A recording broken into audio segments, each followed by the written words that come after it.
கிட்டத்தட்ட நம்ம ரெகுலராக யூஸ் பண்ணுற சார்ஜரை விட 40% சைஸ் கம்மியான இந்த 65 வாட் காஸ்டரோட கலிலியம் நைட்ரேட் சார்ஜரை பற்றி தான் பார்க்க போகிறோம். ஸோ அதாவது can charger. So can charger தான் கலிலியம் நைட்ரேட். அந்த டெக்னாலஜி பார்த்தோம்னா நமக்கு இன்னும் நல்ல ஒரு பவர் எஃபிஷியண்ட்டாகவும் இருக்கும். அது மட்டும் இல்லாமல் ஸோ இந்த சார்ஜஸில் எலக்ட்ரான்ஸ் ஃப்ளோ இன்னும் கொஞ்சம் அதிகமாகவே இருக்கும். ஸோ நம்ம ரெகுலராக யூஸ் பண்ணுற சிலிக்கான் சார்ஜஸை விட இந்த கலிலியம் சார்ஜஸ் இன்னும் நல்லா பெட்டராக பர்ஃபார்ம் பண்ணும். ஸோ இப்போ நம்ம ரெகுலராக யூஸ் பண்ணுற சார்ஜஸ் நம்ம அடிக்கடி யூஸ் பண்ணால் ஹீட் ஆகும். ஸோ ஆனால் இந்த சார்ஜஸில் அந்த ஹீட்டிங் இஷ்யூ இருக்காது. ஹீட்டிங் இஷ்யூ இருக்கும், பட் உங்களுக்கு இந்த சார்ஜஸ் அளவுக்கு இருக்காது. இதை விட உங்களுக்கு 60% கம்மியாக ஹீட்டிங் இஷ்யூ இருக்கும். அண்ட் உங்களுக்கு இந்த சார்ஜஸ் பார்த்தோம்னா மோஸ்ட்லி டியூரபிளாக இருக்கும். அண்டு மட்டும் இல்லாமல் ட்ராவல் கம்பெனியாக இருக்கும்.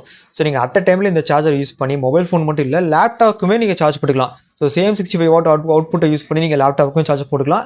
அண்ட் நீங்கள் ஒரு ஆஃபீஸ் யூசேஜ் இல்லை நீங்கள் நார்மல் லேப்டாப் வச்சுருந்தீங்கன்னா, அதுவும் சி போர்ட்டுக்கு லேப்டாப் வச்சுருந்தீங்கன்னா உங்களுக்கு ஒன் ஆஃப் த பெஸ்ட்டு சார்ஜராக இருக்கும். ஏன்னா உங்களுக்கு நீங்கள் ஃபோனுக்கும் சார்ஜ் போட்ட மாதிரி ஆகிப்போச்சு, அண்ட் நீங்கள் லேப்டாப்புக்கும் சார்ஜ் போட்ட மாதிரி ஆகிப்போச்சு. அண்ட் இந்த சார்ஜரை பற்றி ஃபுல் வீடியோ பார்க்கணும்னு நினச்சிங்கன்னா டிஸ்கிரிப்ஷனில் இருக்குது, மறக்காம